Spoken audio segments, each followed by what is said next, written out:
Uma boa tarde a todos.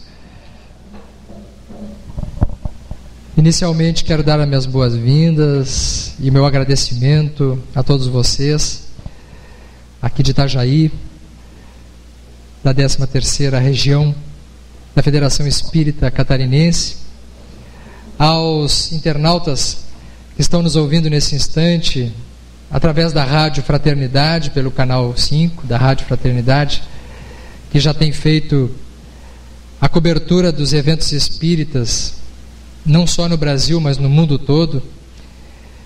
E eu convido a todos, nesse momento, para que a gente possa refletir em torno desta temática que toca no assunto da depressão. Antes de entrar no assunto propriamente dito, como é a primeira vez que eu venho aqui em Itajaí, eu gostaria de dizer a vocês que eu estou muito feliz por estar vindo. Eu que já trabalho há bastante tempo no movimento espírita, porque quando eu reencarnei, há bem pouco tempo atrás, eu já tive a oportunidade de reencarnar numa família espírita. Portanto, faz 51 anos que eu sou espírita, nessa encarnação. E frequentei o ambiente da infância e juventude, do estudo da evangelização espírita, e tive a oportunidade de, a partir do espiritismo, me dedicar e me interessar por assuntos que hoje são da mais alta importância no que toca a questão da medicina. Na verdade, eu devo à doutrina espírita o meu interesse pela medicina. Porque numa família onde 9 irmãos, e eu sou o último dos 9, eu sou o 9, e todos espíritas, com pai e mãe espíritas, tendo participado do movimento de estudo da infância e juventude, tendo conhecido a minha esposa também no movimento de juventude espírita, tendo os 3 filhos que eu tenho, a partir daí também num lar espírita que nós constituímos, eu devo à doutrina espírita a minha encarnação. Mas o interesse pela medicina e pela psiquiatria, ele começou aos 14 anos de idade, mais ou menos. E essa pequena história ela está descrita num dos livros que eu trouxe para vocês, que se chama Leis Morais e Saúde Mental. Aos 14 anos de idade, mais ou menos, eu comecei a participar na nossa casa espírita em Bagé, no Rio Grande do Sul. Eu sou natural de Bagé, numa cidade de fronteira com o Rio Grande do Sul com o Uruguai, no chamado grupo de caravaneiros de visitação aos lares, que vocês já devem conhecer. O grupo de caravaneiros de visitação aos lares é aquele grupo de trabalhadores de uma casa espírita que vão visitar as pessoas que não podem ir ao centro espírita. A primeira casa que nós visitamos, na minha primeira experiência de atendimento fraterno num lar na periferia da cidade de Bagé, uma casa muito pobre, uma casa de madeira, num bairro da cidade. Quando nós nos adentramos à casa que nós iríamos atender, eu encontrei a seguinte situação. Era uma mãe chorando, com o seu filho de mais ou menos 20 e poucos anos de idade, portador de retardo mental, em quadro de agressividade e de agitação. Quando nós entramos à casa, nós tivemos um choque, porque ele estava acorrentado na poltrona, no móvel da sua casa, absolutamente contido, e não era um ser humano, era uma fera. Era alguém completamente descontrolado. A mãe desesperada, quando nós chegamos, ela disse: pelo amor de Deus, ninguém mais pode fazer nada pelo nosso filho, pelo meu filho. O pai já não estava mais ali, o que é bem comum entre os homens, né? Quando tem uma situação muito difícil, quem banca é a mulher, é o mais comum. E ela estava lá cuidando do seu filho sem ninguém mais para lhe ajudar. Diante daquele quadro, aquele rapaz acorrentado, gritando o tempo todo, eu me perguntei, eu digo, o que nós vamos fazer aqui? O que a gente tem para fazer aqui? A coordenadora do trabalho, com muita experiência, ela disse assim, vamos fazer apenas o que nós temos que fazer. Vamos orar, vamos ler uma página do Evangelho, se der, vamos aplicar o passe, e semana que vem nós vamos vir fazer a mesma coisa, e durante todas as semanas nós vamos vir visitá-lo. Eu pensei comigo, eu digo, mas de que vai adiantar isso? Que diferença isso vai fazer diante desta situação? Mas assim fizemos. A oração, a leitura do Evangelho, que quase não se ouvia, porque ele não parava de gritar e completamente encolerizado, se soltasse provavelmente das correntes, ele avançaria em nós, porque ele estava enraivecido. Não conseguimos aplicar o passe. Na semana seguinte, retornamos lá, ele estava da mesma maneira.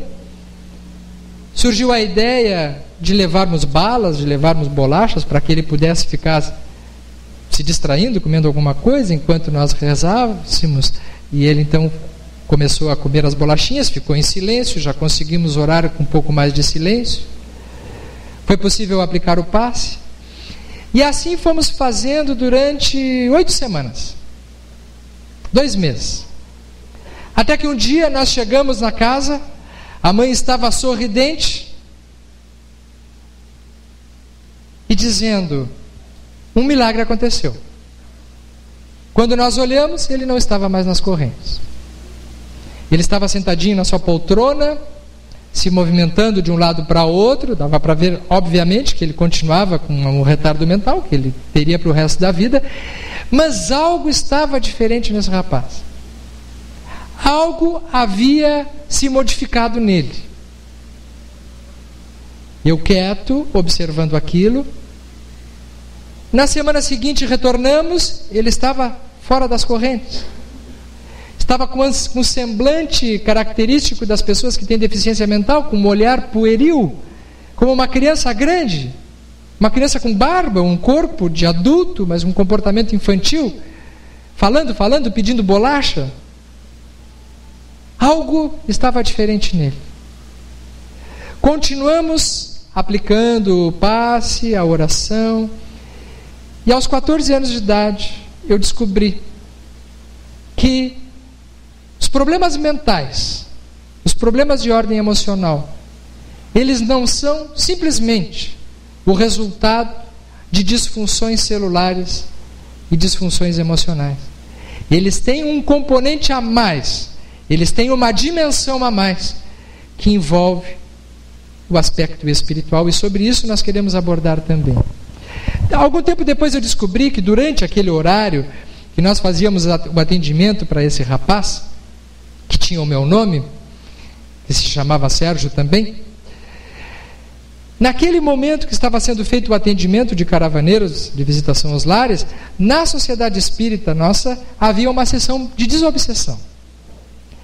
E sem que os médiuns que estavam na sessão de desobsessão, uma sessão mediúnica na casa espírita, soubesse quem estava atendendo, eles começaram a receber espíritos enraivecidos, encolerizados, irados, com desejo de vingança, que diziam mais ou menos o seguinte: nós vamos destruir este canalha, porque ele está disfarçado agora, se fazendo de doente, e ela, a sua cúmplice, com essas lágrimas nos olhos, não nos comove, porque ela foi feroz contra nós, ela não nos perdoou. E uma comunicação, 2 comunicações, 3 comunicações, nós não somos poucos, nós somos dezenas, nós somos centenas, e nós não vamos perdoá-la. Os trabalhadores, o diretor do trabalho, no trabalho de evangelização, no trabalho de doutrinação, aos poucos, demovendo um por um, daquele instinto que já durava décadas. Alguns falavam que já remontava ao século anterior. Foram a pouco e pouco dando o seu espaço de perdão. E à medida que eles iam perdoando, mais ou menos umas 8 semanas de trabalho ativo na mediunidade, foi exatamente no período quando O Serginho começou a se tranquilizar. Eu soube há poucos anos atrás, agora 1, 2 ou 3 anos atrás, não me recordo bem, quando visitei a minha cidade natal, Bagé, para fazer uma palestra, que o grupo de caravaneiros de visitação aos lares visitava até aquele dia, semanalmente, o lar daquele rapaz e daquela mãe. Há pouco ele desencarnou. E tendo desencarnado,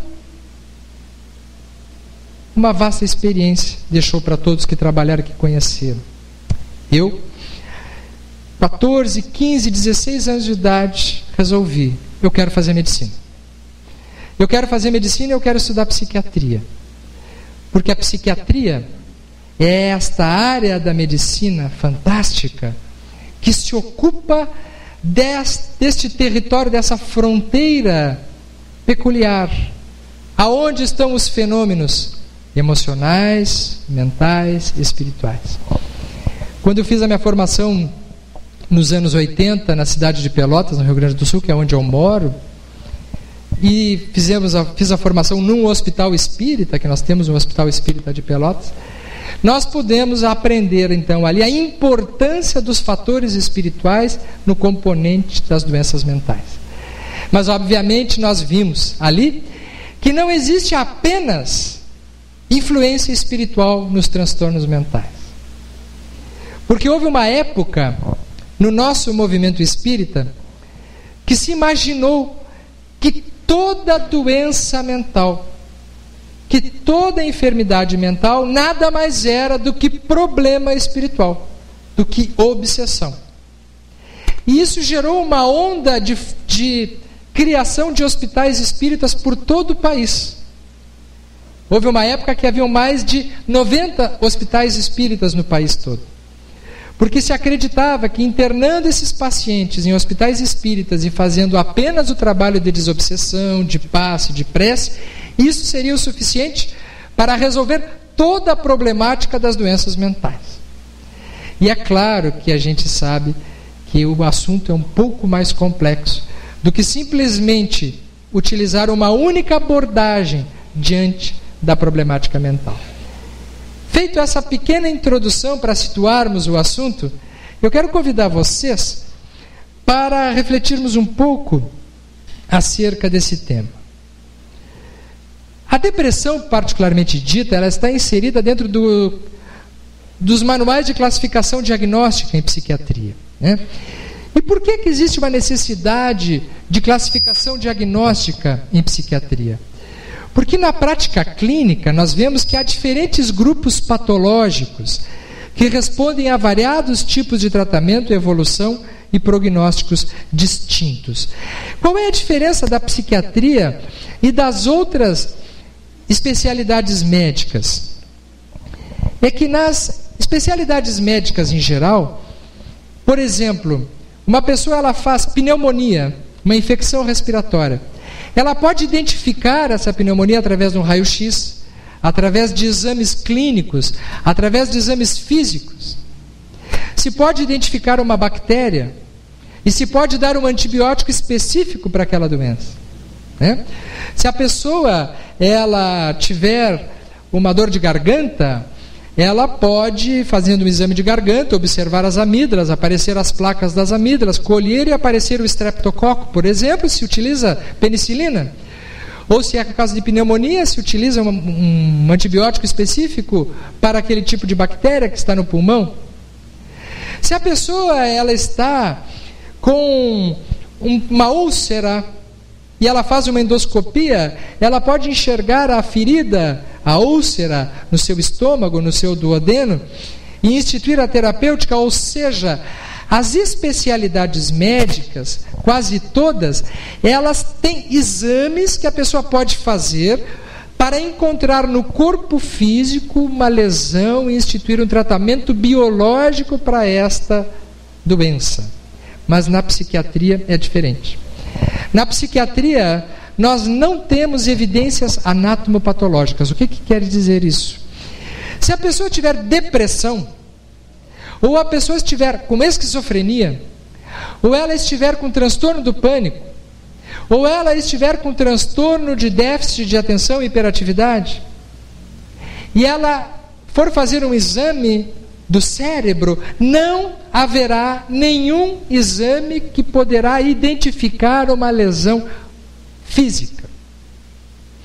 As alterações em psiquiatria são funcionais. Não há nenhum exame de sangue, nenhum exame radiológico, não existe nenhuma evidência anatomopatológica que possa identificar um transtorno psiquiátrico. E é por isso que não se chama em psiquiatria de doença mental. Quando a gente usa o termo doença, doença significa que tem que ter uma marca orgânica. Em psiquiatria classificamos como transtornos. Transtorno significa que há uma alteração na função, sem que se possa ter uma marca biológica característica. Aliás, isso torna a nossa especialidade, eu gosto muito de brincar com os colegas médicos, dizendo que é a mais espiritual das especialidades médicas, né?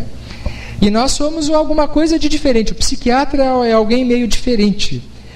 Porque se a gente está andando na rua e passa o cardiologista, a pessoa diz assim: olha lá o meu cardiologista. Todo mundo gosta de identificar o cardiologista. Existe um certo glamour, assim, dizer, eu tenho um marca-passo, eu tenho um probleminha de hipertensão, mas é familiar, eu tenho uma arritmia é chique, né? Aí se disser assim, olha lá o meu psiquiatra. Vamos devagar nessa hora, né? Então é uma especialidade que ninguém gosta de dizer que está indo. Porque uma coisa tem um problema no pulmão, uma coisa tem um problema no coração. Esse aqui cuida do meu estômago. Esse aqui cuida da minha cabeça. É diferente, né? Só que é engraçado, né? O paciente chega ele está com uma dor no peito. Certo, vamos pegar o exemplo. Está com uma dor no peito. Vai no clínico. Aí o clínico, olha, não sei, mas pode ser coração. Manda para o cardiologista. Né? Chega no cardiologista, faz o eletrocardiograma, faz o eletrodesforço, faz o exame de enzimas, mede a pressão arterial, coloca o medidor, aquele que fica 24 horas, medindo, não tem nada no coração, mas a pessoa tem dor no peito, irradia para o braço, já invadiu o pronto-socorro várias vezes, achando que estava infartando, uma dor precordial, sensação nítida de infarto, o cardiologista diz, olha, mas não é coração, não é coração. Deve ser estômago, então vai para o gastro, porque tem alguns problemas no estômago que às vezes irradia a dor no peito. Aí chega no gastro, o gastro assim, isso é refluxo. Está na cara que é refluxo, vamos fazer endoscopia. Faz endoscopia, faz os exames. É bom que vá no cardio, é bom que vá no gastro, para excluir essas patologias, que todas dá para identificar no exame. Mas talvez vocês já possam ter identificado, não sei aqui em Santa Catarina, porque depois que eu vi essa paisagem na beira do mar aqui, eu não sei se alguém tem algum problema psiquiátrico aqui. Eu acho que se tem, deve ser seríssimo, porque não dá para ter problema psiquiátrico com essa paisagem aqui. Está dizendo que deve ter muito obsessor aqui, né? Porque os espíritos, quando a pessoa desencarna, não quer sair daqui, né? Deve querer permanecer. Aí vai para o gastro, faz o exame, faz a endoscopia, não aparece nada. Aí o gastro diz assim, então quem sabe não tem nada no coração, não tem nada no estômago, deve ser pulmão. Aí vai para o pneumo. Chega no pneumo, faz o raio-x, no pneumo não acha nada, a pessoa ainda está relutando, né? Vai no neurologista. Aí vai no neurologista para fazer um exame de cabeça, vai fazer uma chapa de cabeça, né? Para tentar identificar alguma coisa que deve estar no cérebro. Aí o neurologista diz assim, não tem nada neurológico. Então aí encaminha para o último da fila. Aquele que a pessoa nunca queria ter ido. Já foi no cardio, no gastro, no pneumo, no neuro, no clínico. Vai para o seu caso é para um psiquiatra. Mas como? O senhor acha que eu estou louco? Não, ainda não, mas está no caminho, vamos lá.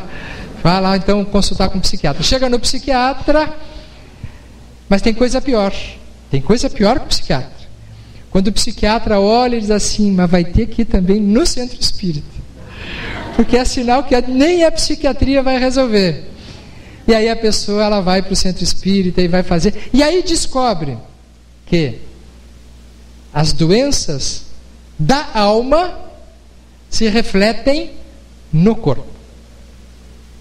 E ao se refletirem no corpo, dificilmente serão identificadas no corpo, embora precisem de uma avaliação e de uma conduta orgânica conjuntamente, como nós vamos ver. Vocês vão ver que eu sou bastante falador, mas vocês vão escrevendo aí as dúvidas que queiram e depois a gente tenta resumir algumas perguntas, né? O que é o transtorno depressão? Mas o que nós estamos falando sobre depressão? Porque nós temos que fazer uma diferença, eu vou tentar fazer essa diferença aqui, entre 3 coisas fundamentais. 4 diferenças fundamentais. Uma é a depressão, enfermidade psiquiátrica que precisa de tratamento psiquiátrico, psicológico e espiritual.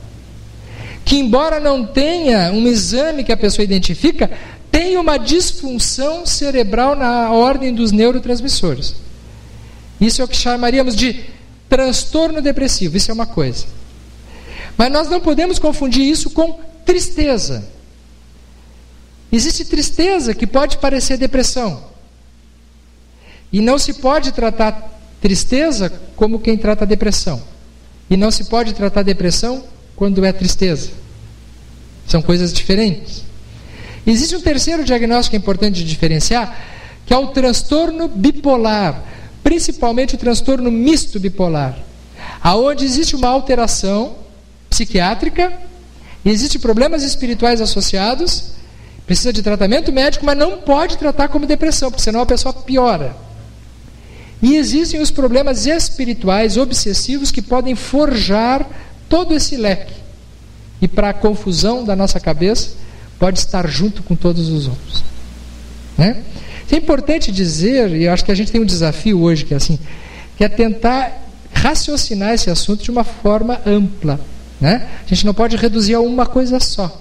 Daí o tema, o que é e o que não é. Que é para a gente tentar raciocinar. O que é então depressão? O transtorno denominado depressão não se refere à tristeza ou falta de força de vontade, e sim às alterações químicas que ocorrem no cérebro.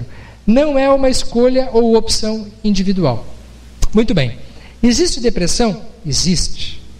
Existe o transtorno depressivo? Existe. Existe a doença, depressão, que precisa de tratamento médico? Sim.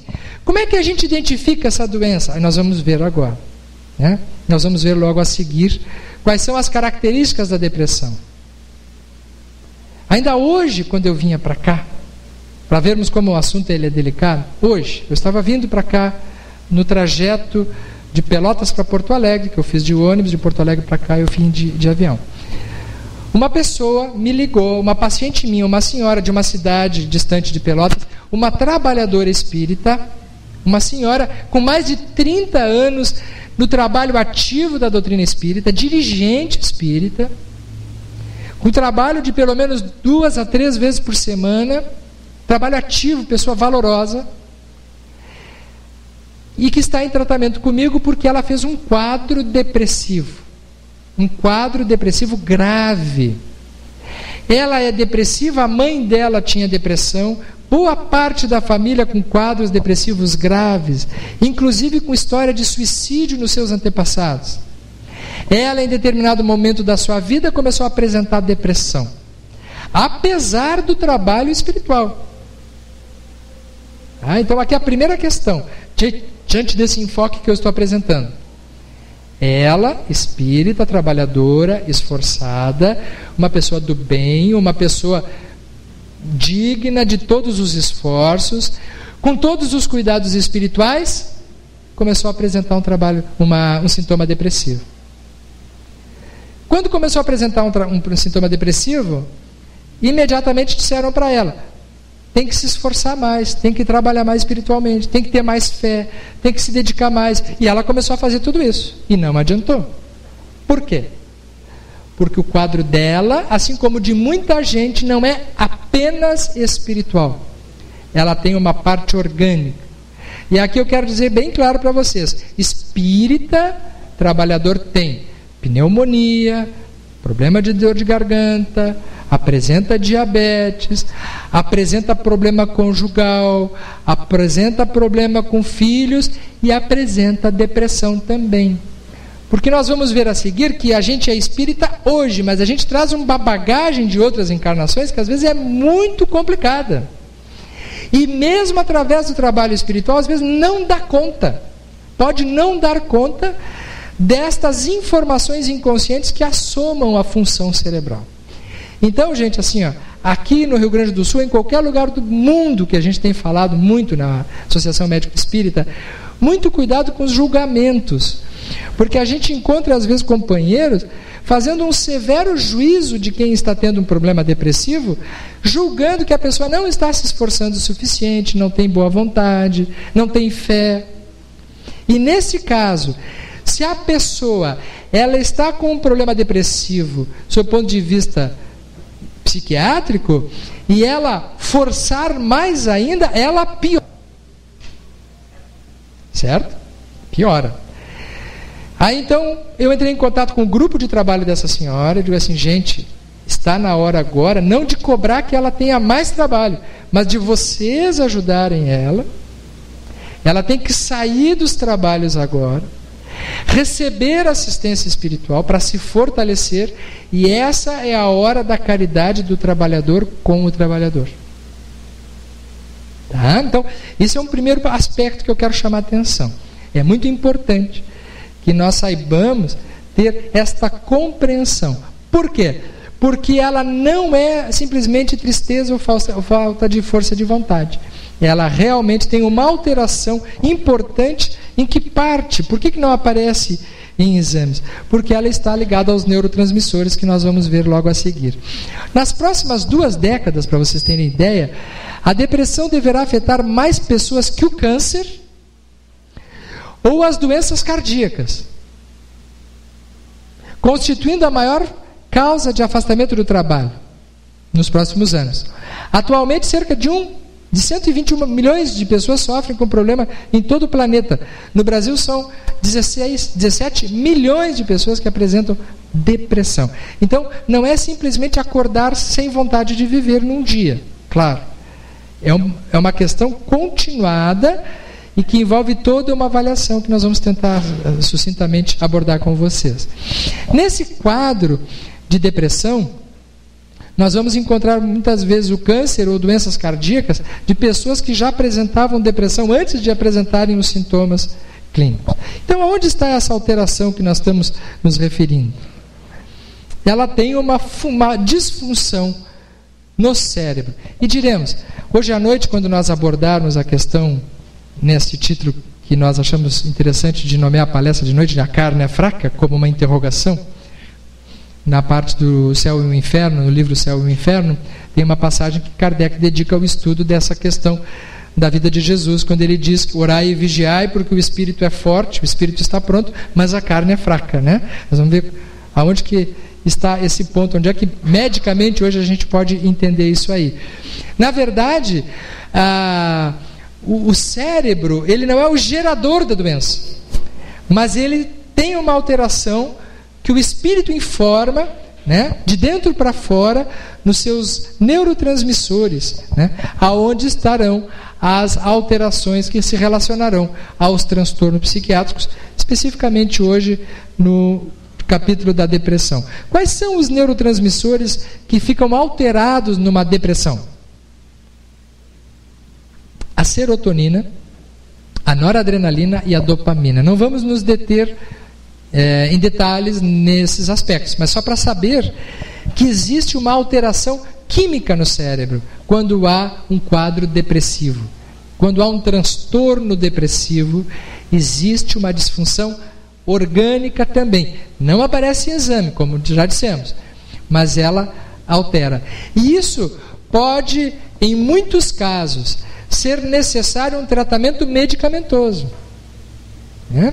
O tratamento medicamentoso, nos casos de depressão, eles são fundamentais. Por quê? Porque uma pessoa que esteja realmente com depressão, ela não consegue reagir.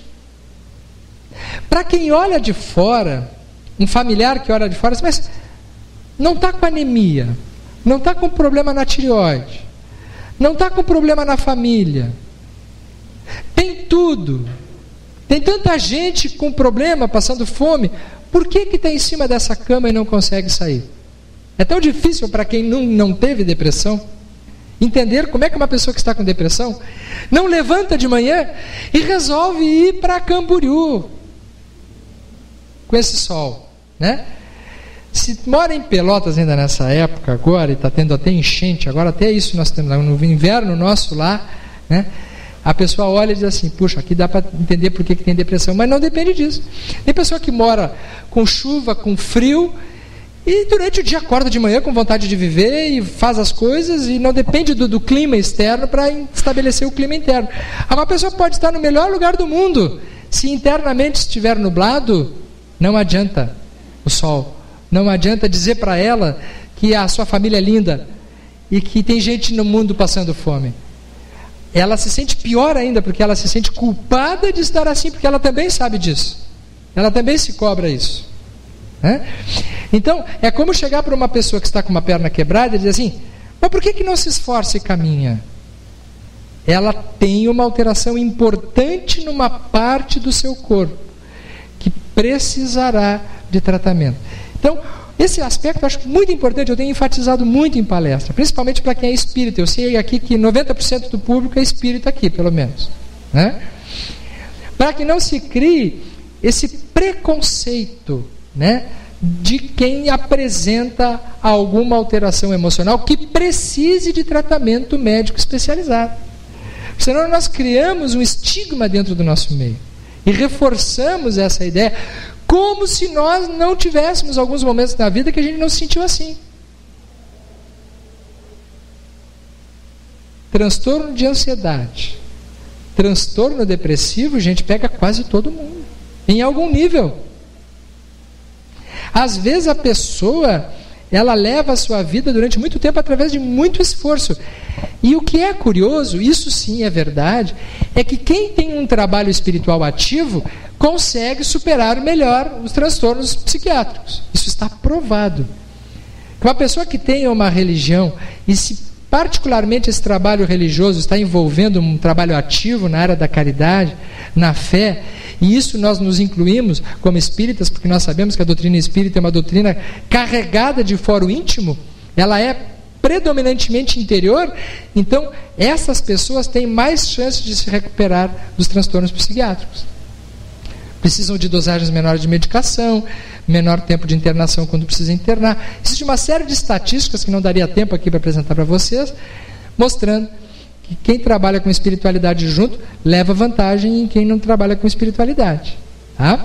Então, o trabalho espiritual, ele é, provavelmente na maior parte de nós aqui, o que nos segura a onda. Mas muitos de nós precisaremos, e de quem a gente conhece, de um apoio médico especializado. Porque se nós nos ocuparmos e tentarmos resolver tudo apenas através do trabalho espiritual, às vezes, em alguns casos, é insuficiente. E vocês sabem disso. Né? Isso faz com que a pessoa se sinta envergonhada de ter que procurar o psiquiatra, de procurar o psicólogo. Não há vergonha nenhuma. Aliás, eu acho que é um ato de coragem a pessoa dizer assim, eu preciso de ajuda. Tem que ser muito corajoso. Tem que ter muita capacidade de autoconhecimento. E tem que ter a ferramenta fundamental, que é a que Jesus consagra no seu Sermão da Montanha, que é a primeira e mais importante de todas as virtudes, que é a humildade. Né? Nessa outra obra que nós trouxemos, que é o Código do Monte, estuda as virtudes de Jesus no Sermão da Montanha. As características psicológicas que Jesus empresta a cada virtude, a cada chakra nosso, né? Que tem que estar ascendendo junto com as virtudes para alcançarmos a nossa plenitude espiritual. E a humildade é essa virtude fundamental da pessoa reconhecer muitas vezes assim, ó, eu não estou conseguindo, eu preciso de alguém. Tá? Eu sei que o trabalhador espírita, nós somos muitas vezes muito exigentes com a gente. A gente está sempre se cobrando de fazer melhor, de ajudar os outros, isso é muito bom. Só que tem uma hora que às vezes a gente, quando sente que as forças se esvaíram, Não há vergonha nenhuma de nós pedirmos ajuda e dizermos: me ajuda, me dá o teu braço e vamos juntos. Sabe? Porque se nós não tivermos essa capacidade de compreensão com a gente mesmo e com quem está do lado da gente, nós seremos severos juízes. Nós seremos severos demais uns com os outros, né? E aquilo que deve ser uma prática de vida tranquilizadora para nós acaba se transformando num verdadeiro fardo, né? Vamos adiante. Então existe a transmissão normal, que fica alterada, não vamos nos demorar nisso. Existem as alterações neuroquímicas da depressão, né? Os neurotransmissores, eles ficam escassos aqui na fenda sináptica, né? As medicações para depressão, elas inibem a recaptação de serotonina, fazendo com que sobre mais serotonina na fenda sináptica e a pessoa melhora dos sintomas. Uma pessoa que esteja com nível baixo de serotonina, ela acorda de manhã e não consegue achar graça em nada. E não adianta dizer para ela assim: vamos fazer uma viagem. É pior, ela vai estragar a viagem dos outros, né? Ela quer ficar em casa, e mesmo em casa ela não acha graça em nada. Então, muitas vezes é preciso um reforço de tratamento para a pessoa reagir. Agora vejam o seguinte: existem algumas confusões, lá em cima está escuro, mas confusões diagnósticas que eu quero falar para vocês. Olha que interessante essa pesquisa inglesa, com 50 mil pacientes.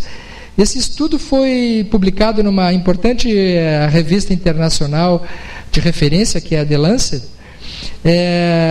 em 2009, e eles, pesquisando 50 mil pacientes, eles viram o seguinte: eles fizeram uma meta-análise com clínicos gerais, médicos gerais, não são especialistas em psiquiatria na Inglaterra, mas clínicos gerais.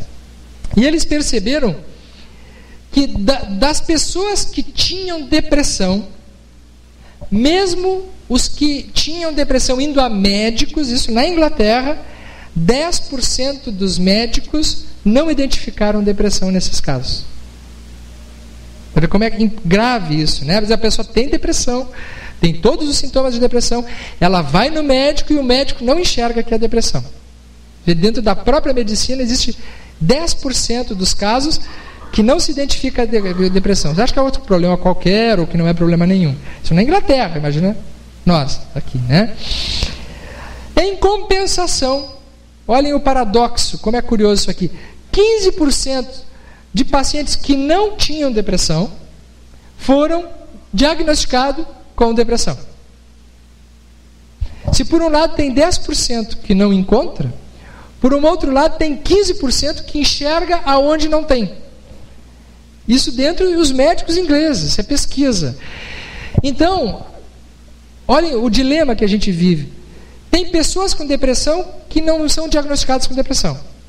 E tem pessoas que não têm depressão, que são diagnosticadas como depressão, que são medicadas como se fosse para depressão e não precisariam estar fazendo tratamento para depressão. Existe ao mesmo tempo uma tendência à psiquiatrização da sociedade. É um problema sério que nós temos que ver. Que são aqueles casos de tristeza, que são aqueles casos de problemas espirituais, que a vida da pessoa é que tem que mudar.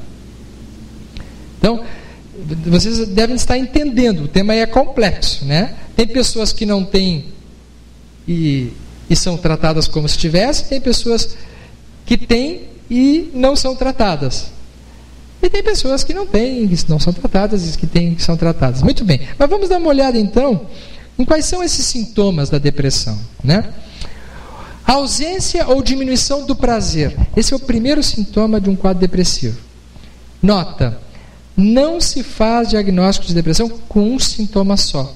É preciso ter de 3 a 5 sintomas persistentes e mais 3 sintomas que se chamam acessórios, por pelo menos algumas semanas continuadas sem recuperação da pessoa. Tá? Mas então vamos um por um. O primeiro, falta de prazer. Quando uma pessoa vai consultar e está com depressão mesmo, geralmente quando a gente pergunta: mas há quanto tempo já vem sem prazer? Se a pessoa diz assim: olha, eu faz 2 meses que eu não levanto da cama, ela acha que está há 2 meses com depressão. Mas se a gente perguntar assim, há quanto tempo não sai para conversar com os amigos? Há quanto tempo não tem uma atividade de lazer? Há quanto tempo não vai numa praia? Há quanto tempo não sai para comer fora, para jantar? Quanto tempo não vai no cinema? Quanto tempo não recebe visita em casa? Quanto tempo não vai para uma atividade? Há quanto tempo não consegue conversar de forma positiva? A pessoa diz assim, não, aí já faz uns 2 anos que eu estou assim. Porque a depressão, quando ela começa, a pessoa não se dá conta. O primeiro sintoma é alterações no prazer, na sexualidade, né? No prazer em geral, de se alimentar. Às vezes a pessoa chega a dizer assim, eu não tenho vontade de comer nada, ou come muito e engorda, mas não sente o gosto das coisas, né? Gostava de ler um bom livro, achava legal, porque o normal nosso, gente, é a gente abrir um livro fim de semana, para quem gosta de ler, e curtir aquele livro, e tomar um chimarrão, se for gaúcho, né, junto, no verão, no calor, e achar fantástico aquilo. E ninguém entende, mas como é que pode? Essa bebida quente, não, tá bom. Experimento para vocês verem como é bom. O prazer, ele é natural da nossa vida. Quando a pessoa não tem prazer na sexualidade, não tem prazer em sair, não tem prazer... Você não conhece gente assim? Tem gente que é assim, né? Bateram na campainha, quem será? Puxa, diz que eu não estou. Vamos sair, mas para quê? Tem que se arrumar. Né? E aí a pessoa gera um desprazer na volta dela, assim, né? Tem gente que é especialista em desprazer. A gente encontra a pessoa assim, segunda-feira de manhã, num elevador. Bom dia! Só se for para você. Para mim, não. Bom dia. Horrível. Sempre chovendo. A pessoa, aí é o assunto, né? O assunto do pessimista. Nós vivemos numa sociedade pessimista. Clima, né? O clima, que horrível. Se está calor é porque está quente. Se está frio é porque está frio. Né?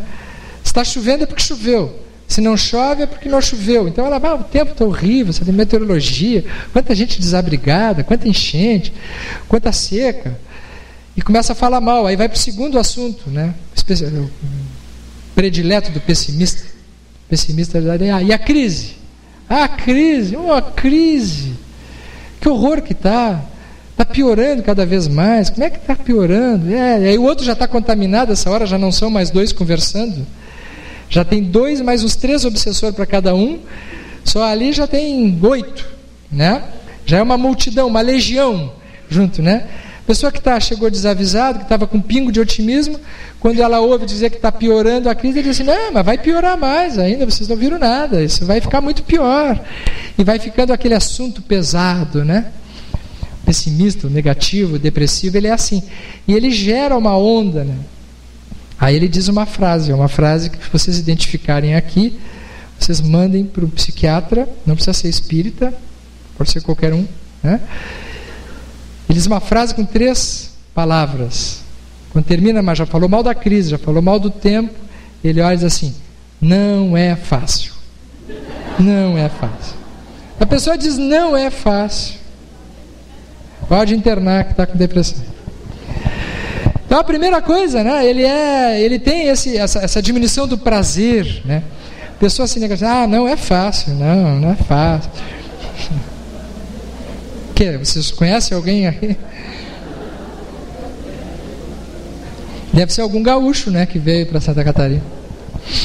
Desânimo, apatia, é isso mesmo, desânimo, não ter vontade de... ânima vem de alma, né?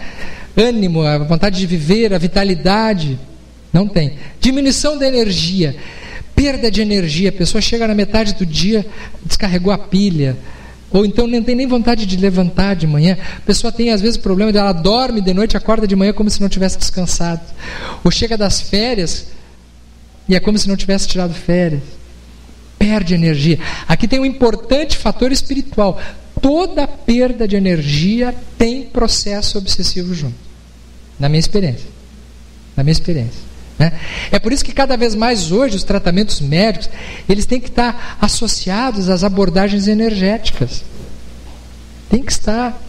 Porque o nosso campo de vitalidade, ele não é físico, ele é espiritual. Esse é que anima a parte celular e a parte biológica.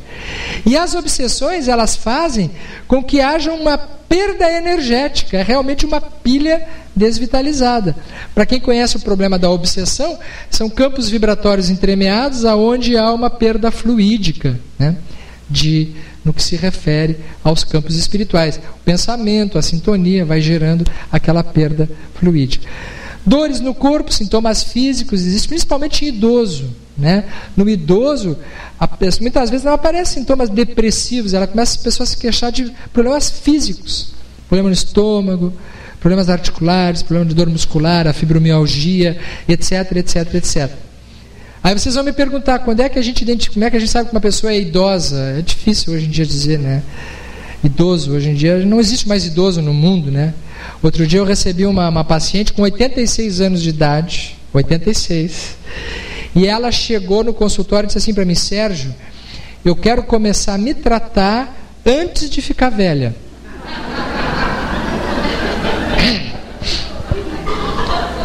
Aí eu cheguei à conclusão: não existe mais velho no mundo. Eu com 86. Ela disse que antes de ficar velha ela buscou o psiquiatra. Fantástico, né? Aí eu me assustei quando ela disse assim: eu quero mudar a minha vida. Eu estou casada há mais de 60 anos e eu quero me separar porque eu não aguento mais o meu marido. Eu disse: não. Tem uma idade, tem uma etapa na vida que não vale mais a pena se separar. Não sei se vocês já repararam, né? A pessoa viveu 60 anos com outra pessoa, não separa mais. Certo que vai errar, é certo que vai errar. Deixa para outra encarnação, que provavelmente vai ser marido e mulher de novo, porque depois de 60 anos, né? Eu quero me separar, eu não aguento mais ele. Ele é o meu problema. Aí eu comecei a avaliar, ver se ela estava com algum Alzheimer. Alzheimer não devia ser, mas a memória estava boa, estava indo tudo bem, ela com um discurso lógico, não queria ficar velha, jamais. Eu disse para ela: não, mas a senhora não vai ficar velha nunca. Se até os 86 ainda não ficou velha, não vai ficar mais velha, né? A gente só fica velho uns 2 meses antes de morrer, isso aí é certo. Quando desencarna, aí se dá conta que estava velha. Aí ela disse que queria separar do marido. E eu disse para ela: olha, não se apresse, vamos conversar um pouco mais, né? Tem tempo ainda, né? Leve mais um pouco, vai mais adiante, enfim. E aí eu pedi tempo para ela, para dar tempo para a terapia, né? Porque era uma primeira consulta, ela já queria que eu dissesse para ela que ela tinha que se separar. Aí eu orientei: por que é isso? Não, mas ele não me deixa fazer nada. Nada, eu não fiz nada na minha vida. Eu era adolescente, eu tinha 12 anos, ele me conheceu e eu comecei a namorar com ele. A última coisa que eu fiz na vida foi meu discurso de 8ª série, que eu fui a oradora da turma. Depois eu nunca mais fiz nada. Aí depois eu me casei a uma certa idade, comecei a ter filho, comecei a cuidar da família. Ele fez tudo por mim, não sei fazer nada na minha vida, doutor. Eu quero aprender a fazer tudo na vida, eu quero fazer um monte de coisa. Eu olhando, né? Aí o que ela fez? Ela resolveu pedir um cartão de crédito para o marido. Se eu quero um cartão de crédito, eu quero controlar minha conta. Mas nem isso ela sabia fazer, coitadinha, né? E o marido deu um cartão de crédito para ela. Resultado, na segunda sessão ela chegou para mim e disse assim: não, doutora, eu não posso me separar. Eu disse: o que houve? Eu fui no banco com meu cartão de crédito, entrei no caixa, coloquei no cartão, saquei o dinheiro, fui embora e deixei o cartão ali. Um rapaz que estava atrás de mim foi lá e tirou o resto do dinheiro da minha conta. Claro. A pessoa não se preparou a vida inteira para vir, né? Fazer uma mudança na vida dela. Mas tudo isso para dizer o seguinte, que não dá para saber quando é que é idoso. Mas se começar a ter muita dor no corpo, quando começa a doer muito o corpo da gente, é sinal que a gente tem que começar a prestar atenção que a idade está chegando. Tem certas coisas que a gente não deve fazer mais.